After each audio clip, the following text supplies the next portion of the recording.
Hello, good morning friends, welcome back to my channel. तर कशा आहात तुम्ही सगळे? आय होप तुम्ही सगळे खूप छान आणि मस्त मजेत असणार. सो आजचा टायटल आणि थंबनेल बघून तुमच्या लक्षात आलाच असेल की आजचा व्हिडिओ हा खूप कामाचा आहे, खास करून त्या गृहिणींसाठी ज्या म्हणजे आठवडाभर खूप बिझी असतात, वर्किंग वुमन असतात, तर त्यांच्यासाठी ना खूपच महत्त्वाचं आहे. सो आठवड्याचं स्वयंपाकाचं नियोजन कसं करायचं यावर मी आज काही टिप्स तुमच्यासोबत शेअर करणार आहे. त्यामुळे व्हिडिओ कुठेही स्किप न करता अगदी शेवटपर्यंत बघा. आठवड्याच्या पहिल्या दिवशी म्हणजे माझा आठवडा सुरू होतो मंगळवारी. ॲक्च्युली मंगळवारी आमच्याकडे भाजीचं मार्केट असते. सो मी काय करते ना, आधी तर जाऊन पूर्ण भाजीचं घेऊन येते. त्याआधी ना मी असं वेळापत्रक बनवून घेते, जेणेकरून मला जे आहे ना, म्हणजे आठवड्यामध्ये कुठली कुठली भाजी बनवायची आहे ते मला पटकन लक्षात येते. त्यानुसारच मी भाजीचं जे आहे ते मार्केटमधून आणत असते.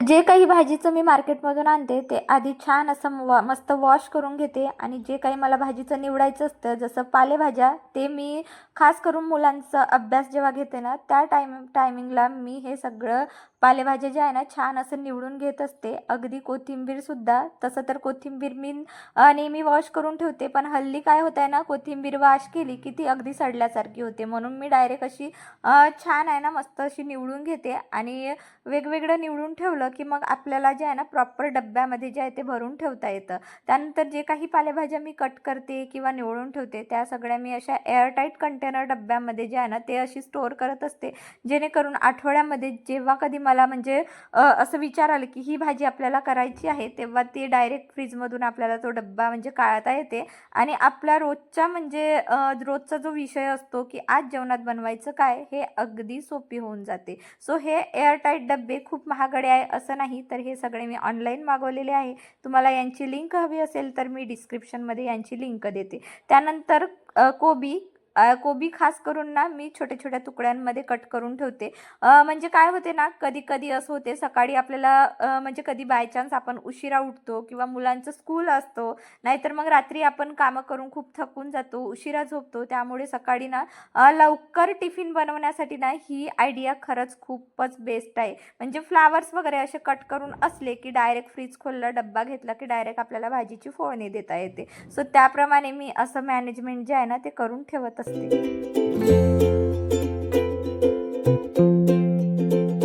त्यानंतर खास करून मिरचीसाठी ही टिप्स आहे. सो मिरची काय करते ना, मी त्याचे देठं काढून स्टोअर करत असते, जेणेकरून आठवडाभर मिरची अगदी फ्रेश असते आणि अगदी 2-5 मिनिटंही लागत नाही देठं काढायला. जर ठरवलं तर प्रत्येक काम आपण प्रत्येक वेळी करू शकतो. सो भाजीचं इथं सुकेपर्यंत तेवढ्याच वेळामध्ये मी इथे मिरचीचे देठंसुद्धा काढून घेते आहे. आणि हे पटपट पटपट आवरून म्हणजे आठवडाभर मी निवांत असते. जसं मी रोज भेंडीची भाजी म्हणा किंवा ज्या ज्या भाजीमध्ये मला मिरची लागते त्या भाजीमध्ये मला लवकर अशी मिरची कट करून भाजीमध्ये घालता येते. त्यानंतर शिमला मिरचीसाठी हा कंटेनर खूप छोटा पडत होता, म्हणून यावर उपाय म्हणून मी शिमला मिरचीचे 2-2 भाग केले आणि त्यामध्ये अशी ऑर्गनाईज केलेली आहे. त्यानंतर अद्रक, खास करून अद्रक जे आहे ना आपल्याला चहासाठी किंवा मसाल्यांसाठी लागत असतो. सो मी अशा पद्धतीने एका कंटेनरमध्ये स्टोअर करते. आणि हे सगळे आता आठवड्याची प्लॅनिंग झालेली आहे की आपल्याला भाजी बनवायची काय, हे सगळी प्लॅनिंग आपली करून झालेली आहे. सो अशा पद्धतीने सगळं मी असं अरेंज करून घेतलेलं आहे.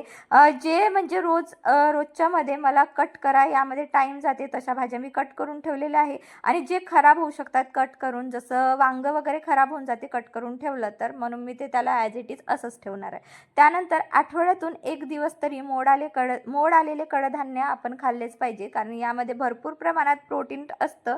सो आज जे आहे ना मंगळवार आहे, म्हणून मी हे आवर्जून काम जे आहे ते नेहमी करत असते. सो एका साईडला मी मोठ भिजवलेली आहे, तर दुसऱ्या साईडला मी मूग भिजवलेली आहे. आणि अशा पद्धतीने आपण आठवण काढून जर म्हणजे हे कडधान्य भिजू घातले तर मग आपल्याला आठवड्यातून दुसऱ्या किंवा तिसऱ्या दिवशी सुद्धा आपल्याला ही भाजी स्वयंपाकात करता येते.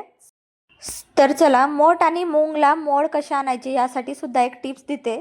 तर आदल्या दिवशी मोठ आणि मूग छान अशी भिजू घालायची.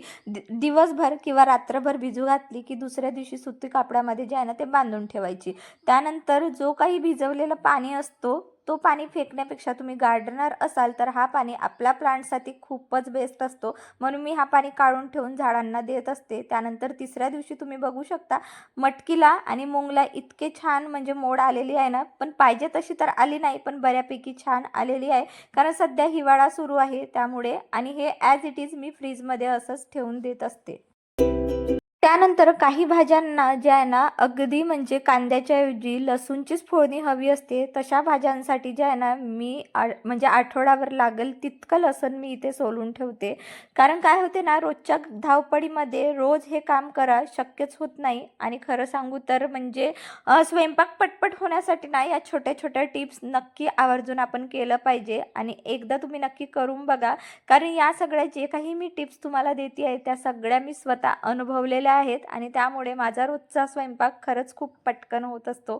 सो आता इथे लसूण सोलून झालेलं होतं, तर काही भाज्यांमध्ये तर सोललेला लसूण लागतो, तर काही भाज्यांमध्ये लसूण अद्रकची पेस्ट लागते.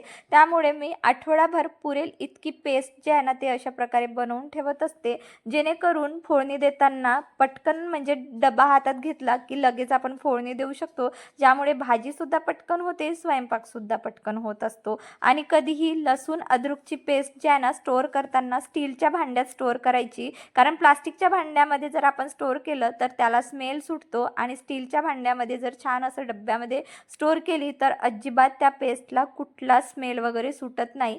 त्यानंतर वटाणा, जसं मी मुलांचा अभ्यास घेते ना इव्हनिंगला, तर त्या टायमामध्ये मी हे छोटे मोठे कामं जे आहे ते करून ठेवते. डब्बाभर वटाणा मी इथे सोलून ठेवलेला आहे, त्याला स्टीलच्या कंटेनरमध्ये स्टोअर करून ठेवलेला आहे. त्यानंतर रोज जसं भाजीसोबत वरणसुद्धा बनवावं लागतं, तर वरणासाठी खूप मोठा कंटेनर काढा, त्यातली डाळ काढा, हे रोज शक्य होत नाही, म्हणून मी असं छोट्या कंटेनरमध्ये आठवडाभर लागल तितकी डाळ मी इथे काढून ठेवते, जेणेकरून मला स्वयंपाक करताना पटकन असा ट्रॉलीतला डब्बा घेतला की पटकन मग स्वयंपाक जो आहे तो होत असतो. आणि त्यानंतरची टिप्स म्हणजे रोजचे लागणारे मसाले, सुखे मसाले, जे काय होते ना आपण म्हणजे रोजच्या धावपळीमध्ये मसाल्यांचा डब्बा खूप जास्त यूज होतो, त्यामुळे असं मसाल्याच्या डब्यामध्ये ना मी एक असं गोल साईजचा पेपर कट करून ठेवलेला आहे. पेपरच्या ऐवजी तुम्ही कापडसुद्धा कट करून ठेवू शकता. सो कापडाचा अनुभव मी घेतलेला आहे, पण त्यापेक्षा मला ना बेस्ट म्हणजे हा असा पेपर कट करून ठेवलेला अनुभव चांगला आवडला, म्हणून मी ही टिप्स तुमच्यासोबत शेअर करते आहे. तर आठवड्याभर मला स्वयंपाकासाठी लागणारे मसाले, जर आठवड्याच्या पहिल्याच दिवशी आपण हे सगळं असं अरेंज करून ठेवलं तर मग रोज आपली मसाले भरात किंवा तिखट संपलं, हळद संपली, मोहरी संपलं, हे सगळं सगळं भरत बसण्याची गरज पडणार नाही. आणि छोट्या छोट्या टिप्स आहेत, नक्की तुम्ही आवर्जून करून बघा, याचे भरपूर मोठे मोठे फायदे आपल्याला होत असतात. आता तुम्ही बघू शकता मसाल्याचा डब्बा असं छान मस्त अरेंज झालेला आहे, त्याला त्याच्या त्याच्या जागी आपण ठेवलं की मग लगेच स्वयंपाक करताना आपल्याला पटकन मिळतो.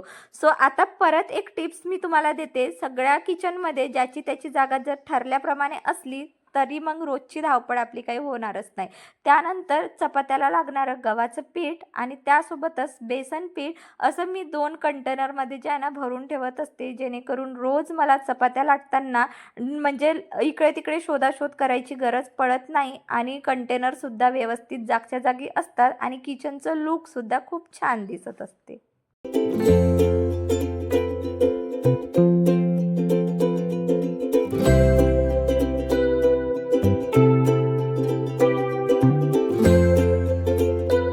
आता शेवटची टिप्स म्हणजे रोजचा स्वयंपाक पटपट होण्यासाठी ना किचन काउंटरटॉप म्हणजेच गॅस ओटासुद्धा असा रिकामा आणि स्वच्छ असणं ते खूप गरजेचं आहे. कारण गॅस ओटाच जर असा पसाऱ्याने भरलेला असेल तर मग स्वयंपाकामध्ये सुद्धा गडबड होतच असते. सो या होत्या माझ्या छोट्या मोठ्या टिप्स ज्या मी तुमच्यापर्यंत पोहोचवलेल्या आहेत. यातून तुम्हाला कोणती टिप्स आवडली मला कमेंटमध्ये नक्कीच सांगा.